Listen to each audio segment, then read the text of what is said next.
by the choroid plexus. It's made in the two lateral ventricles, which are ventricles 1 and 2, but nobody ever numbers them. They call them lateral ventricles. And those are on either side of the corpus callosum. So come back to this picture. These are your lateral ventricles. It's made in the third and it's made in the fourth. But it's not made in the cerebral aqueduct because that's way too small for choroid plexus cells to be in it. So it's made in this fuzzy little red stuff. It actually kind of looks like what the artist has drawn there. And produced and then secreted, and then by bulk flow due to the secretion, it moves from the lateral to the third, where it's joined by more cerebrospinal fluid from the third ventricle choroid plexus. It goes through the cerebral aqueduct to the fourth, where it's joined by the cerebrospinal fluid from the fourth ventricle choroid plexus, and then it exits. It exits 3 foramina in the fourth ventricle. The median aperture is shown there, and lateral on one side, so 2 laterals on each side, are the apertures where the cerebrospinal fluid leaves and then goes into the subarachnoid space. And it will diffuse into the subarachnoid space and then diffuse over the surface of the brain, and then percolate down through the cells, bringing nutrients and removing gas, waste products. And it also continued down through the central canal of the spinal cord all the way to the tip. Since you're producing CSF all the time, you've got to have a way to reabsorb the CSF, or you're going to start compressing the brain. If this happens early on, then the skull gets expanded and the head is enlarged by the time the baby's born. And that condition is called hydrocephaly, or water on the brain.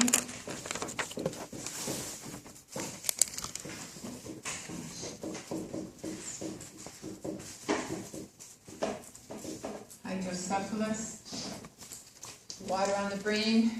If the fluids can't get out of the lateral ventricles to the third ventricle, then the brain gets compressed against the skull.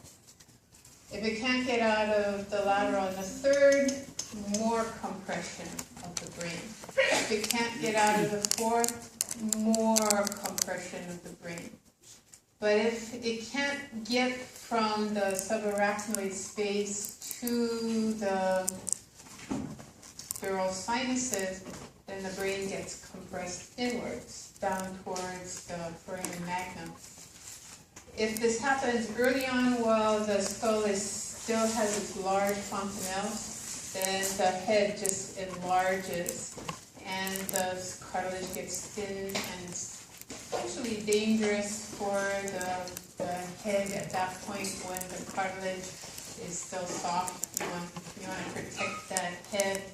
But then usually what they'll do is do surgery and put a shunt in from the subarachnoid space or wherever the blockage is, so that the fluid can then go down into the peritoneal cavity. So it's not such a easy kind of surgery. You've got to put a tube in here into the brain, and you've got to thread it down through the neck, through the thoracic cavity into the peritoneal cavity, and have the reabsorption happen at the lymphatics there.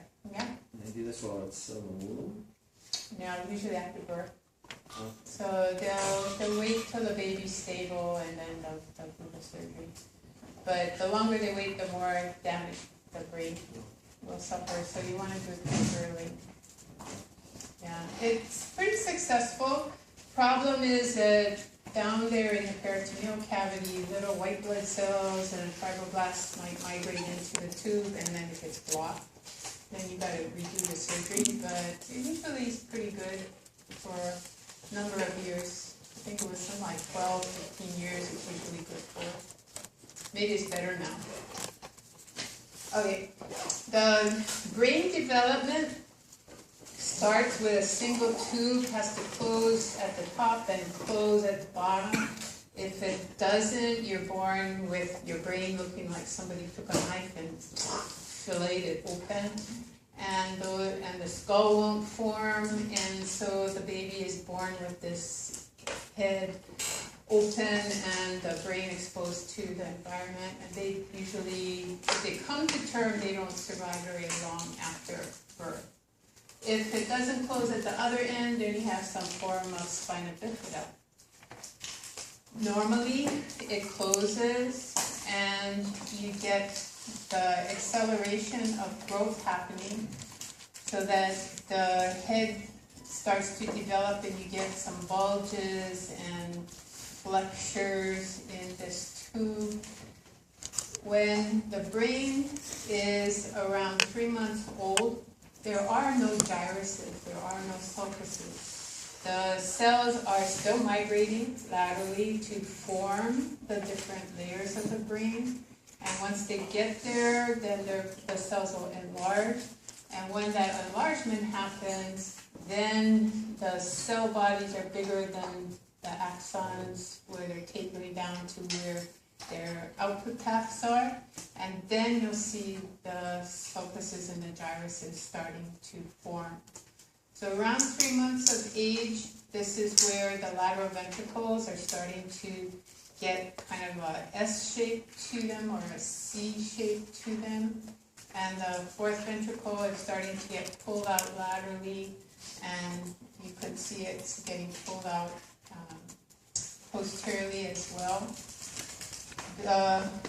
So all this migration laterally, we talked about that the last time.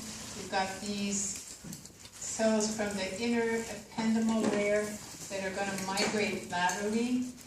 For the spinal cord, they don't migrate too far because all the cell bodies are going to be in the center.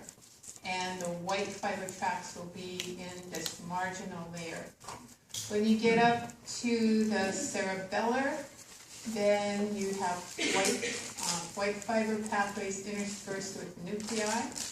And you have two distinct cell layers that are out toward the surface of the brain. One that has big, huge multipolar cells called Purkinje cells, and then smaller cells with dark little nuclei that are closely clustered together that are called granular and Golgi cells. At the cerebral cortex, there's also this gray matter that's on the surface. It's a little bit more homogeneous in that you don't have this distinct layer between the pyramidal cells.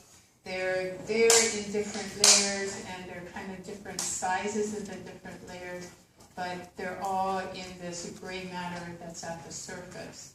And that superficial gray matter will be connected by white fiber tracts to the gray nuclei, the cell bodies that are located within the center of the brain.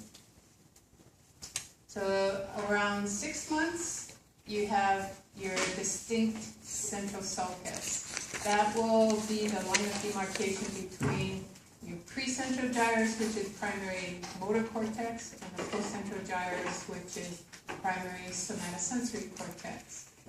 There are a little bit little invaginations you see developing here and there, but at 9 months, then you're getting more and more of these gyruses and sulcuses.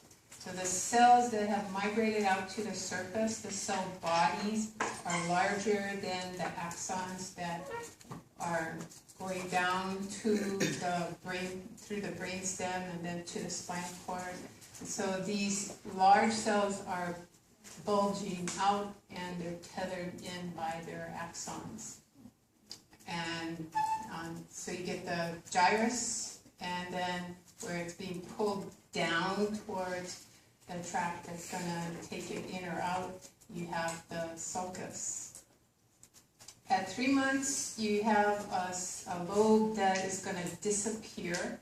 The temporal lobe is going to enlarge, and it's larger here at 9 months. You still see a little bit of the insula, but you see more at 3 to 6 months, and it's entirely exposed at the 3 months.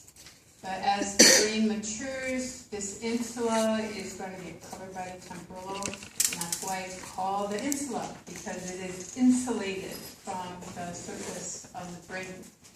And if you pull this lateral fissure apart, or lateral sulcus apart, then you see the gyruses and the sulcuses of the insula. So when you're born, the brain has a lot of these gyrus and sulcuses, has one main longitudinal fissure that separates the right hemisphere from the left hemisphere. If you pull the two hemispheres apart, you'll see the corpus callosum down below. The corpus callosum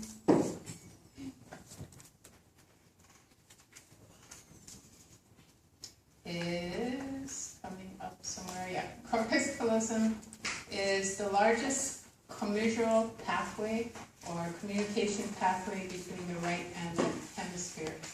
There are smaller ones, anterior and posterior commissure, and one in the middle of the thalamus. The main communication between the right and left hemispheres is via this huge, colossal body, corpus callosum.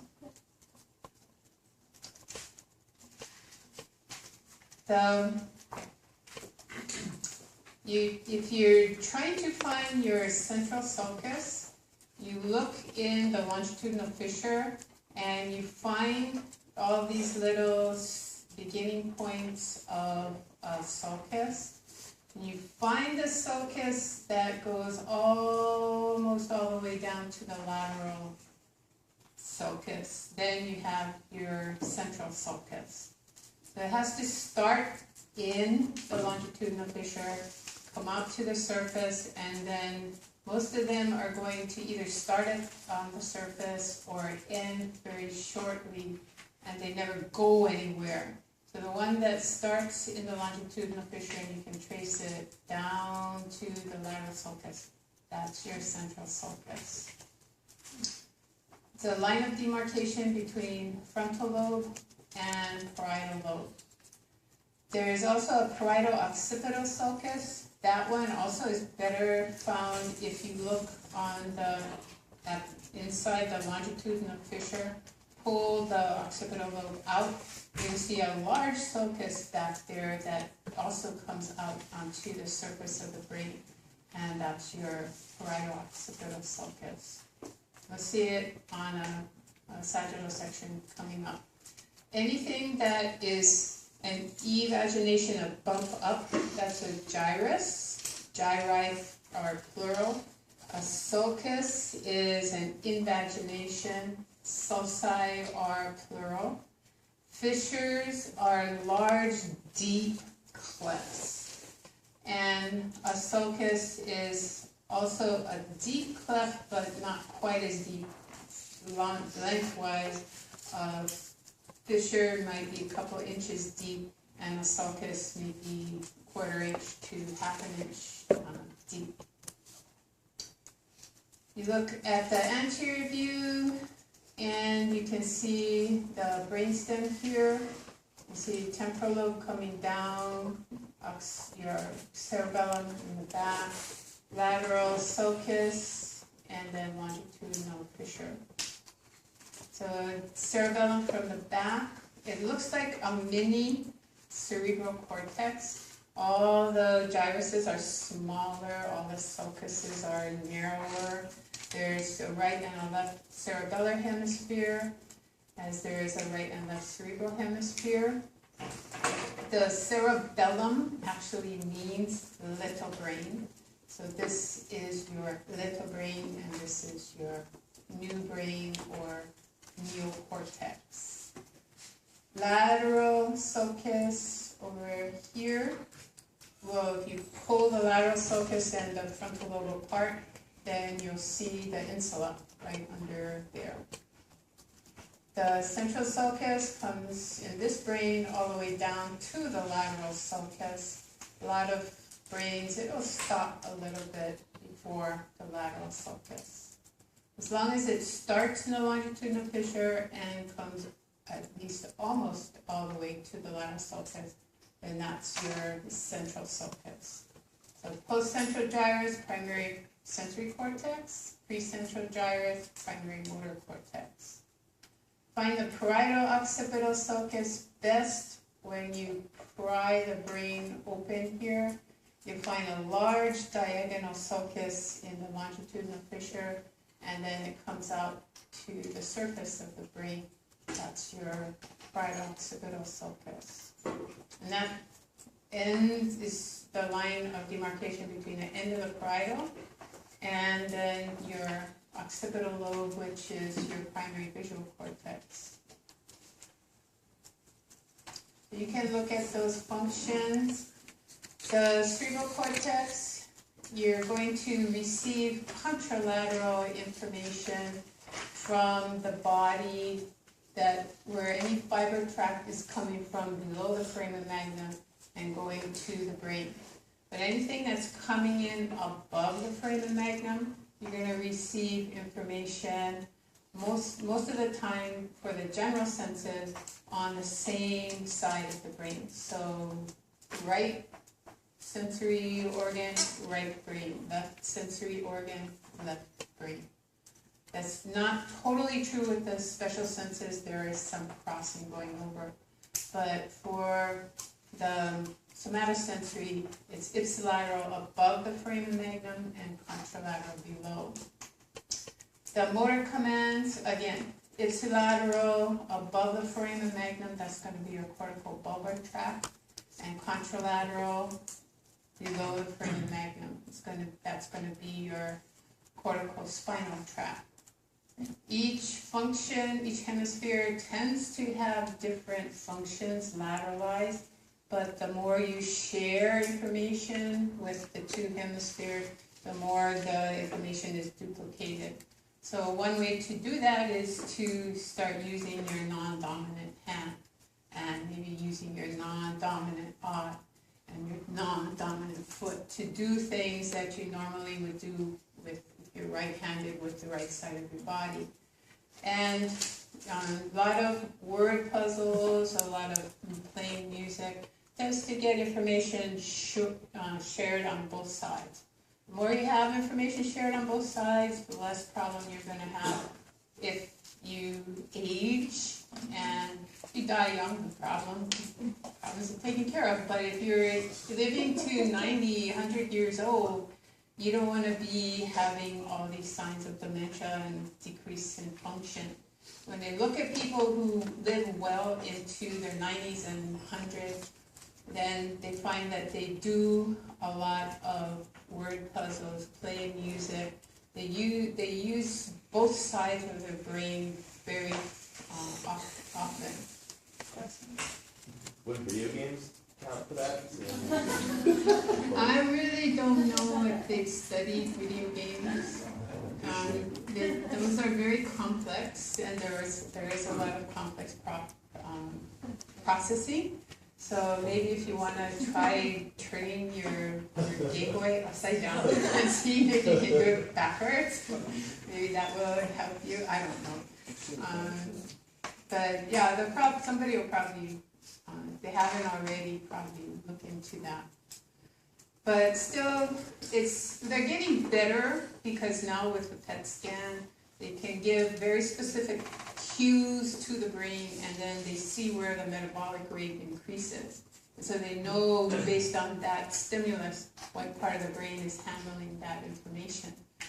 But you give certain clues, and 3, 4, 5 places light up in some people's brains and 2 in other people's brains. So there's a lot that they still don't understand about exactly where information is processed. So primary motor, primary sensory association areas, the rest of the parietal lobe. Talked about Wernicke's area and motor speech area, which is Broca's area. We've got motor association areas in the prefrontal area, and then out in the prefrontal cortex, we've got a lot of emotions and integration of social skills out here. The insula has a gustatory center for taste, and it also has a little bit to do with hearing, but primarily hearing is done in our temporal lobe. So temporal and insula also are involved in smell. So smell and taste tend to go together. You watch the Food Network and they're always talking about you need to have good smells as well as good tastes and things. But it's true, if you have a cold, you don't taste your food as well when you have your head is all stuffed up with mucus. So if you don't smell, you don't taste as well. People who smoke a lot, all that smoke that's going in there is interfering with their taste, but also is interfering with their olfactory senses. So they tend to not taste the food as well, and so everything is blander, so they salt more, and they also tend to eat more because they're searching for food that just tastes good. Okay. I heard that in the high altitude, like when you're in an airplane, same thing. Why? Why you can't taste? Yeah. It could be the dryness of the air. You have to, the odorants have to get to your nasal receptors, and they do so actually via water. They adhere to water and they migrate in. So if the air is too dry, probably you can't smell as good, so you don't taste as good either. I don't think there's anything weird up there going on, just probably the dryness of the air. Okay, the association neurons are the 90% of all the neurons in your central nervous system. Not the efferent that are motor and not the afferent that are sensory, but the association neurons. Communicating between right and left hemispheres, between frontal and parietal and occipital and temporal lobes. We've got these longitudinal groups of neurons, longitudinal fasciculi that can communicate between the frontal lobe through the parietal and occipital, frontal into temporal. So long distances communicating between lobes. And then we also have short communicating fibers that are just going from one gyrus to the next, dipping down under the sulcus and then coming up into the adjacent gyrus. Those are called arcuate fibers. The commissural fibers, those are your corpus callosum. And then labeled here we have an anterior commissure, but there's also a posterior commissure. And then we have one that's an intermediate commissure in the middle of the thalamus. The projection fibers, those are your internal capsules, so they're projecting out to the postcentral gyrus, but also projecting down with the corticospinal tract, down through from the precentral gyrus back through the spinal cord to where they're going to head out to contralateral sides of the body, or exit above cranial magna to its lateral sides of the body.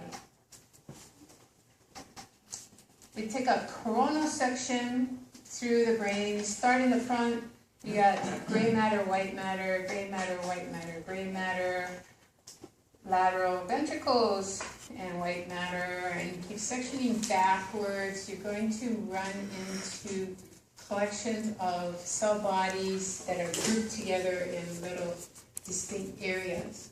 So get far enough back in the lateral ventricles, we're going to see, right at the very beginning of the lateral ventricle, we're going to see a small little collection of gray matter in the lateral wall of the lateral ventricle. And the further we go back as the lateral ventricle expands, then this lateral wall is the lateral ventricle, and that gray matter will get bigger and bigger. That nucleus is the caudate nucleus. Everywhere the lateral ventricle goes, that caudate will go. It's always going to be in the lateral wall of the lateral ventricle, through the parietal lobe, into the occipital lobe, and then down into the temporal lobe. The medial wall of the lateral ventricles has what's called a septum pellucidum. Pellucidum means that you can see light through it. It's thin enough you can see that there is no more white matter on the other side. It's a grayer, darker color. And you take your pen or you kind of push on it, or your finger and you push on it. It indents and springs back at you. So they used to think that septum pellucidum was just there to hold the cerebrospinal fluid in to form the medial wall of the lateral ventricle, but it turns out there are a lot of stem cells there. There are a lot of very important cells there. So more current research in the last 10 years has been done on exactly what cells are in this septum. Very interesting. Above the lateral ventricle, connecting right and left hemispheres, is your corpus callosum. And that's what's shown here as these white stripes going back and forth. White stripes down below the lateral ventricles, and in front of the third ventricle, you'll see the anterior commissure. Internal capsule, fiber tracts that are leaving the thalamus and going up to the placentral gyrus, or leaving the precentral gyrus and going down, headed towards the brainstem and spinal cord, using the internal capsule. Then two more nuclei, the putamen and a very pale staining roundish nucleus called the globus pallidus. So round globe, pallidus meaning pale staining. Putamen and globus pallidus are called lentiform nuclei. Somebody thought these looked like lentils, which are small, sort of pea-like things that you make soup out of. And then the lentiform nuclei, another white fiber tract, and a peripheral nucleus called the claustrum. Caudate, putamen, globus pallidus, and claustrum, these make up the basal nuclei. Some texts will add the amygdala to that. So down here, the amygdala, they'll include that in the basal nuclei. Some people also will include the thalamus and the substantia nigra, but others will not. So the basic basal nuclei will be the caudate, the putamen, the globus pallidus, and the claustrum, and maybe amygdala, maybe some of the others as well. Striate nuclei is another term to describe these because of the white fiber tracts that are separating the nuclei and gray matter. So striate meaning striped appearance. Caudate, putamen, globus pallidus, and claustrum tend to be that group. So on the real brain here, we have the corpus callosum there, internal capsule, nice and white. We've got caudate in the lateral wall of the lateral ventricle, and then we've got this white fiber tract that's communicating with that's the lateral ventricle, sorry about that. The white fiber tract here is the internal capsule, caudate, putamen, can't see globus pallidus too well there, and then that's about it on that real brain. So these nuclei are involved in muscle tone, motor control. They're communicating with the primary motor cortex and also cerebellum. Diencephalon, developing early at 5.5 weeks. We have this little indentation over here, or superimposed diagonal dashed line will go through this indentation, this little sulcus. As the diencephalon continues to grow, the anterior will develop into the hypothalamic motor nuclei, and the posterior will develop into the thalamus. The third ventricle will be centrally located, and then above that you'll have the lateral ventricles. This diagonal dotted line is going to separate the motor and the sensory cortices in the diencephalon, and loosely it also separates the motor cortex from sensory. So parietal and occipital will be sensory, and in front of the central sulcus will be your motor cortex. If we take a transverse section to the brain, if you section down low enough, you're going to see the front of the corpus callosum, the white fiber tract, the septum pellucidum, lateral ventricles. You'll see the internal capsule here. It looks sort of like a boomerang when you get it sectioned at the right level. It goes anterior and posterior. The caudate will be the nucleus in the lateral wall, the lateral ventricle. And then internal capsule, you'll see putamen and pale staining globus pallidus.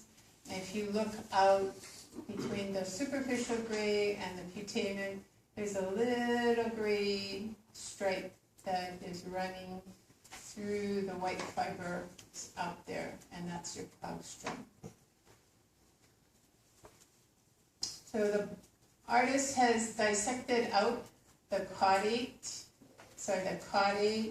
the putamen, internal capsule, thalamus, the lateral ventricles, septum pellucidum, lateral ventricle in the back, headed towards occipital lobe, and then if you took your probe and stuck it down into this opening, it would slip down into the temporal lobe as well.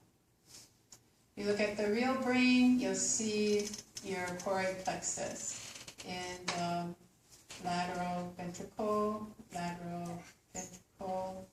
and then also in the top of the third ventricle. Limbic system, limbic means edge or border. When you look at the limbic system, tends to have an edge to it, has a lot of edges to it. They're circular edges, but they're edges. And they're connecting the temporal lobe with the hypothalamus and the thalamus, and then out into the frontal lobe, through the parietal lobe, and then back into the temporal lobe. So another way to look at it, we've got the temporal lobe communicating, the fiber tracts come out into this fornix here that arches underneath the corpus callosum, goes down to the mammillary body, and from the mammillary body it goes up to the anterior nucleus of the thalamus, and it comes forward, out into the frontal lobe, goes to various structures in the frontal lobe, and then also the pathway continues up over the top of the corpus callosum, and fibers will go out to the cingulate gyrus. The fiber pathway continues around, back down, again into the temporal lobe. So we've got a whole little circuit there.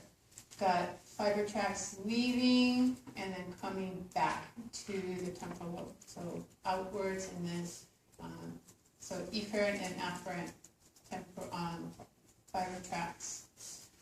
The amygdala, the reason why some people don't include it with the basal nuclei is because it really is very much involved in information that's coming from the olfactory tract and out into the temporal lobe, triggering memories associated with that particular smell.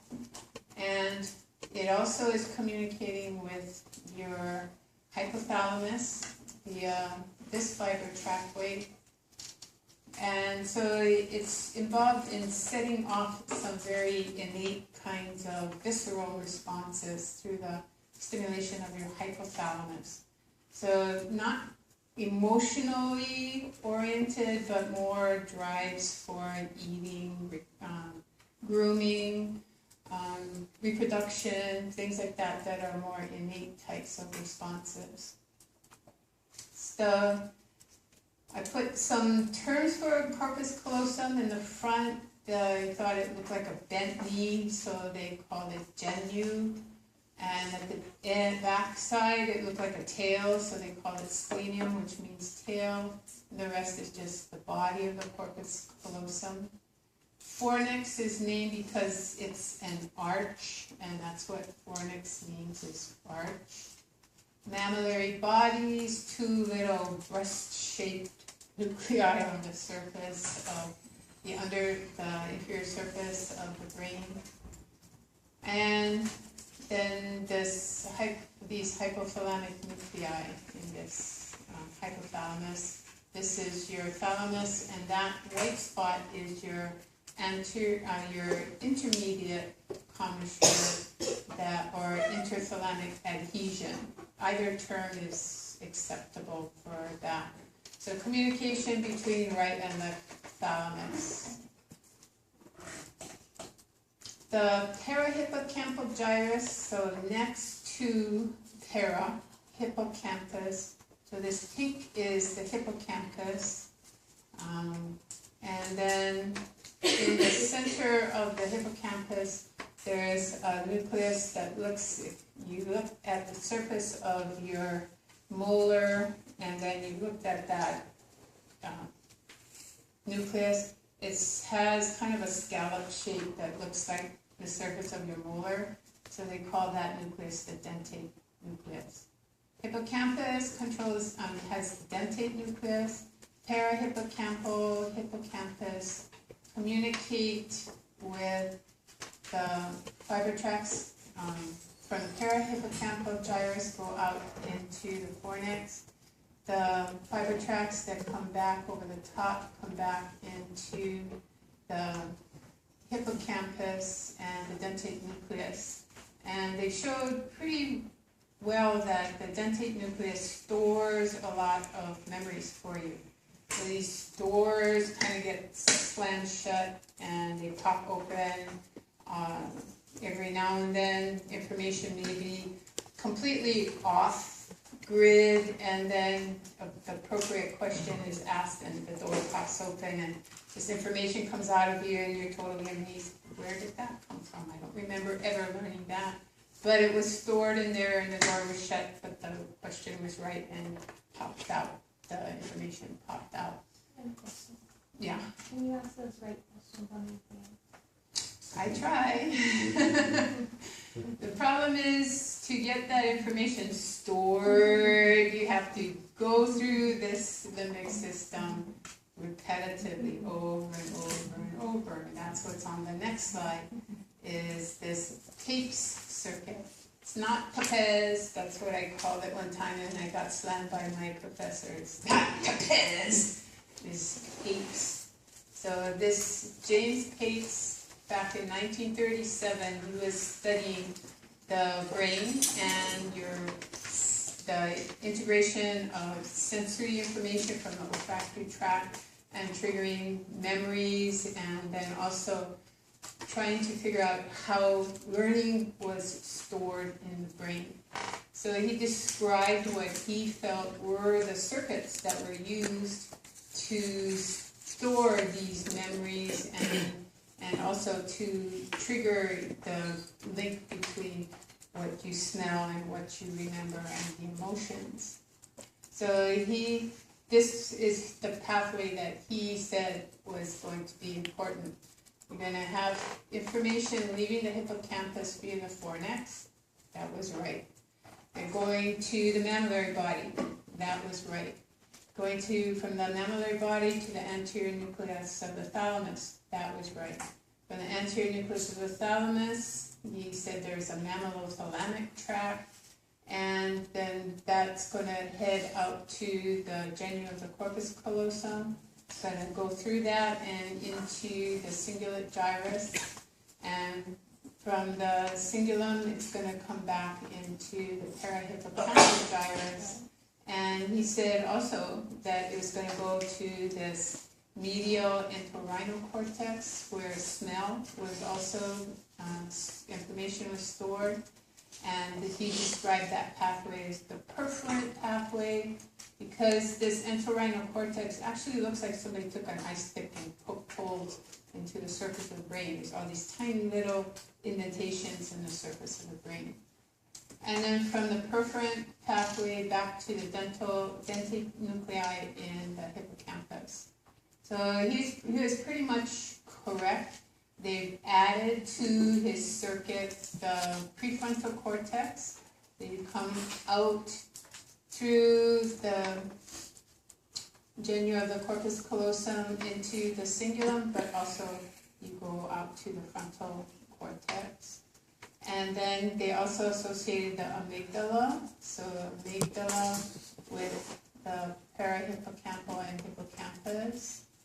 And then also septum pellucidum, so that area in between the left and the two lateral ventricles, also involved in memory storage. So the more you use this circuit, the more you have information going through this output pathway and back into the temporal lobe, then the memories get stored longer and longer and stronger. But it's repetition. It's generally, unless something very strong emotional link to that memory is occurring at the same time that information is presented to you, then one repetition is usually not enough. So he was looking at cortical emotions. He was also looking at how you reinforce learning in an animal or a human animal. And so he pretty much has been proven correct with some additional areas that have been definitively added to the circuit, and other areas that are still under debate as to whether they're involved or not. So looking at the longitudinal fissure will be down, you pull the two hemispheres apart, and you come down into the longitudinal fissure, you'll run into the corpus callosum. If you have section through the corpus callosum and the midbrain and the brainstem, then look at right or left sides, you're going to see this large sulcus. That's your parietal occipital sulcus. Very easy to identify in the longitudinal fissure, much less easily identified from the surface of the brain. So also in the longitudinal fissure, you find all these sulcuses that are heading out to the surface.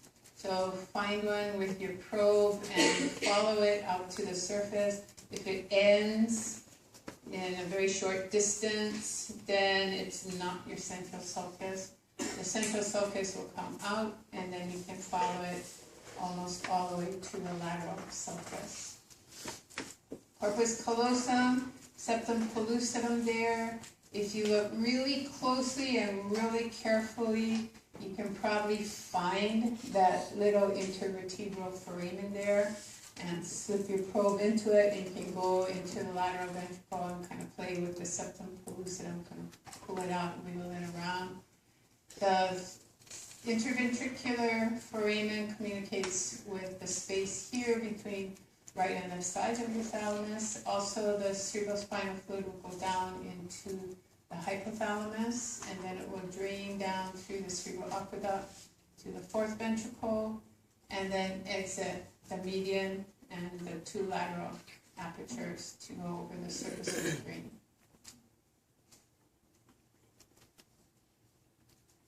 So coronal section, corpus callosum, septum pellucidum, and fornix.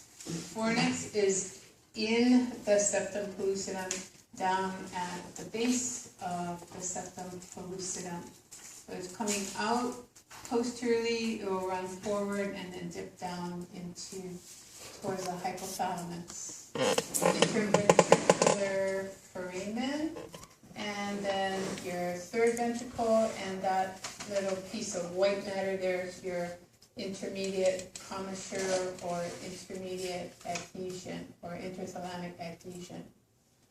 Internal capsule and white fiber tracts that are headed into the thalamus via your cerebral peduncles.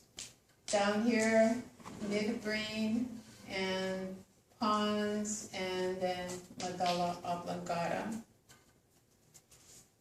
So caudate, collection of cell bodies in the lateral wall of the lateral ventricle, and then internal capsule, the putamen, and pale staining globus pallidus.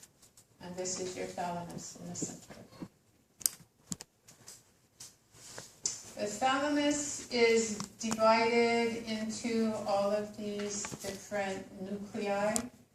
Each nucleus is associated with particular functions of the body. So the anterior group that we talked about the mammillary bodies communicating with the anterior nucleus, that's part of the limbic system. This ventral group is divided into an anterior ventral, middle ventral, and posterior ventral group. Anterior ventral is basal nuclei, middle is cerebellum and general senses in this posterior area. Lateral group is associated with your cingulate gyrus, so partly also with the limbic system. Medial group gets information or sends information to the frontal lobe. This posterior group, also called the pulvinar, is going to send information to your association cortices. On the back side of the pulvinar, there's two little nuclei that are referred to as geniculate bodies. The lateral geniculate body is getting information from your visual pathway, and the medial geniculate body is getting information from your auditory pathways. So that's all summarized there. Hypothalamic nuclei are named for their location. So pre-optic, in front of your optic chiasm, supraoptic, above the optic chiasm, paraventricular, so next to the ventricles. The back here we have autonomic that are sympathetic and autonomic that are parasympathetic ganglia. Your mammillary bodies, and yes, that's about it. So that should be your anterior nucleus of the thalamus. Okay, this is a summary of what each of those hypothalamic nuclei do. Brainstem, you should be able to identify all the cranial nerves on the brainstem. Warning, if you memorize your mnemonics and don't know what the nerves look like, if I give you a brainstem to label for cranial nerves, you're going to be messed up because the olfactory tract is not there. So there is nothing associated with cranial nerve 1 on the brainstem. It's been removed with the telencephalon. I didn't realize the consequence of teaching people cranial nerves via the mnemonic until I gave it to my 103s this year, and then I gave them the brainstem, and they were labeling all kinds of things, the olfactory nerve. And so they messed up everything else because they were learning their cranial nerves by the mnemonic. Even though I went over what the cranial nerves look like, they didn't get it. Okay, so look at the surface of the brain first, and we'll come back to that other slide. So this olfactory tract, olfactory nerves aren't there either, but the tract is there. If you remove the telencephalon, the olfactory tracts are going with it. They're not going to be there. So you'll see the rest of the cranial nerves, but you start with what looks the most rostral. You'll be wrong because that's the optic nerve. If you look at the brain stem, the olfactory nerves are actually an outgrowth of that lateral geniculate body. So your thalamus is growing laterally and it's coming forward. Those neurons, when they get into the front of the midbrain, the medial tracts will cross and the lateral tracts will stay on the same side. So we've got some fiber pathways that are crossing to the opposite eye. So you get a decussation of the optic tracts. And that is the optic chiasm, the crossing of those medial fiber tracts. When you learn about the eye, it will make perfect sense as to why these medial tracts cross. We could survive, we could learn if everything stayed as lateral, but we have more integration that would have to go on in our occipital lobe. So with the crossing, there's less pieces we have to puzzle back together. Cranial nerve 2 is actually not a peripheral nerve. It is the brain that is growing forward and forming the back of the eyeball, the retina. All the other cranial nerves are peripheral nerves. They happen to exit from the head, so they're called cranial nerves, but they're actually peripheral nerves analogous to the peripheral nerves that are part of our somatic nervous system below the foramen magnum. You name and determine the numbering of the cranial nerves. You start rostrally, so by the nose, and that was cranial nerve 1. And then you go back medially, and if you run out of nerves, then you go laterally, and if you run out of nerves, then you come back medially, and then you label again, you go medial to lateral, and then you come back mostly medial to lateral. You go rostral to caudal to the tail, doing that. Come from the front, go lateral if you have to, come back to the midline, go lateral, come back to the midline. The only thing that gets a little screwed up is the last two. So we start medially, olfactory, and then optic nerve. Then also medially is the ocular motor nerve. We have to go laterally to find cranial nerve 4, and that's at the level of the midbrain. So oculomotor and 4 are midbrain nerves. The trochlear nerve, cranial nerve 4, is another weird nerve. It comes out posteriorly, wraps around the brainstem anteriorly to go to the eye. Everything else is coming off laterally or anteriorly, but this trochlear. The cranial nerve 5 is coming out of the middle lateral part of the pons, and then nothing else in the pons. You come down to this junction between the pons and the medulla, come back to the middle, you find cranial nerve 6, go out that junction laterally, you find 7, 8, and go down a little bit, 9, 10, 11, and the only kind of weird thing is that you come back medially to find 12. And my suspicion is based on the fact that you hardly ever find 12 on the brainstem, because all these little rootlets are so delicate. If you pull the brain out too hard, you just sever all these little rootlets. I bet they didn't find 12 until they'd already numbered 9, 10, and 11. When they finally found 12, it's like, should we change the numbering? No.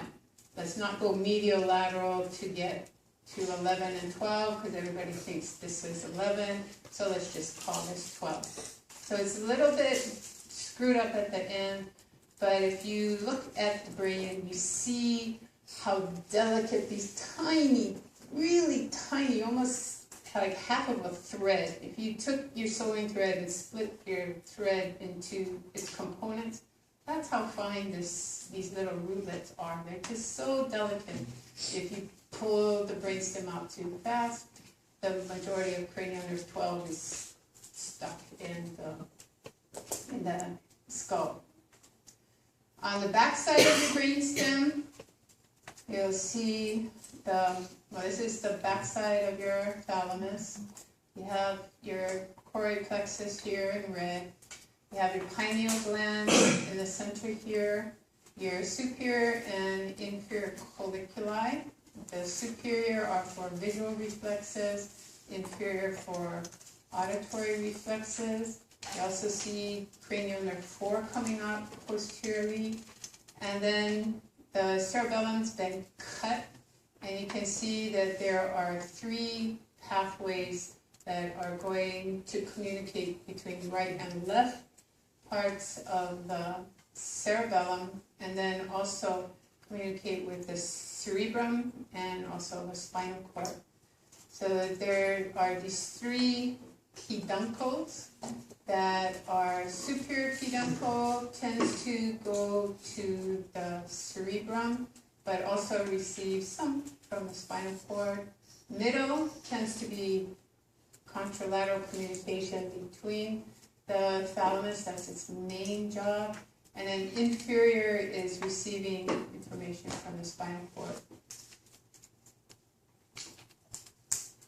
The nuclei that are in the pons, yeah, it's time for a break, so let's just finish this and we take a break.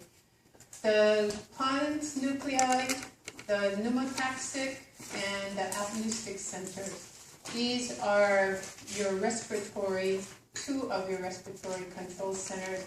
They're not the only ones. There are other ones that are down below, but these 2 are introduced at this point. We'll cover the rest in the autonomic nervous system. The olivary nucleus down in the medulla, this is going to be involved in auditory processing. And then this is your reticular formation. It actually should extend up into the midbrain, but the artist had to stop here, but that's not correct. It actually goes all the way up into the midbrain. So reticular formation that will have a reticular spinal tract going down below. Okay, take a break and we'll start on cerebellum.